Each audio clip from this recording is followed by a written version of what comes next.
서울 강서구의 한 교회 관련 확진자가 160명 가까이 폭증했습니다. 이 밖에도 서울 중구 콜센터와 포천시 기도원 등에서 산발적 집단 감염도 잇따르는 등 일상 곳곳에서 감염이 확산하고 있습니다. 현장에 나가 있는 취재기자 연결해 보겠습니다. 홍민기 기자. 네, 서울 강서구 성석교회에 나와 있습니다. 예, 최근에 교회 관련 감염 사례가 다시 늘고 있는데요. 홍 기자가 나가 있는 교회 관련한 확진자 더 늘었다고요? 네, 그렇습니다. 지금 제가 나와 있는 이 교회 관련 확진자 지금까지 모두 158명입니다. 오늘 0시를 기준으로 서울시가 발표를 했는데 지난 6일 첫 확진자가 나온 뒤 일주일 만에 이렇게 늘었습니다. 이 가운데는 교인 100여 명뿐 아니라 가족과 동료, 또 지인까지 포함됐습니다. 이 교회 건물은 지하 4층, 지상 7층짜리로 신도수만 1000명이 넘는 것으로 파악됐는데요. 첫 확진자가 나온 6일은 사회적 거리두기 2.5단계가 적용되기 전으로 대면 예배가 가능했습니다. 방역당국은 지난 6일과 지난달 29일 일요일 예배 모습을 중점적으로 확인한 것으로 전해졌는데요. 지난 6일 예배가 끝난 뒤 교인 일부가 외부 식당에서 소규모로 식사한 사실이 확인됐습니다.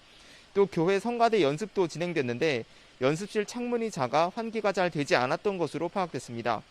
10월 중순부터 최근까지 매주 4일씩 부흥회도 열렸는데 밀폐된 공간에 사람들이 오래 모였던 것도 원인으로 꼽혔습니다. 서울시는 긴급 대응반을 꾸려 교회 관계자 등 621명을 검사하고 있습니다. 네, 수도권 지역의 다른 집단 감염도 좀 이어지고 있죠. 네, 그렇습니다. 수도권 곳곳에서 일어나고 있는 집단 감염 쉽게 사그라들 기미가 보이지 않습니다. 특히 콜센터와 기도원 등 일상 곳곳에서 집단 감염이 계속 폭증하는 추세입니다. 먼저 오늘 0시 기준으로 서울 종로구 음식점 관련 확진자가 1명 추가됐습니다. 이곳에서 시작된 감염이 근처 노래교실로 또 가족을 통해 수원 요양원까지 퍼졌는데요.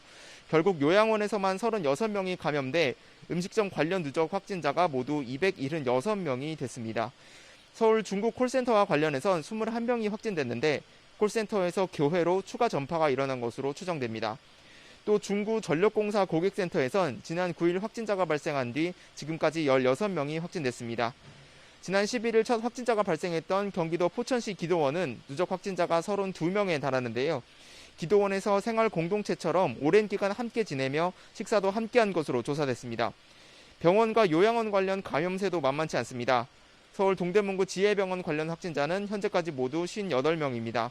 환자 54명과 직원 3명, 또 보호자까지 감염이 확산했습니다. 경기 부천시 효플러스 요양병원에서는 지금까지 70명이 감염됐는데요. 환자가 61명, 직원이 9명입니다. 이 밖에도 수도권 곳곳에서 10명 안팎 소규모 집단 감염이 계속되는 등 일상 속 방역수칙 준수가 더욱 중요해지고 있습니다. 지금까지 서울 강서구 성석교회에서 YTN 홍민기입니다.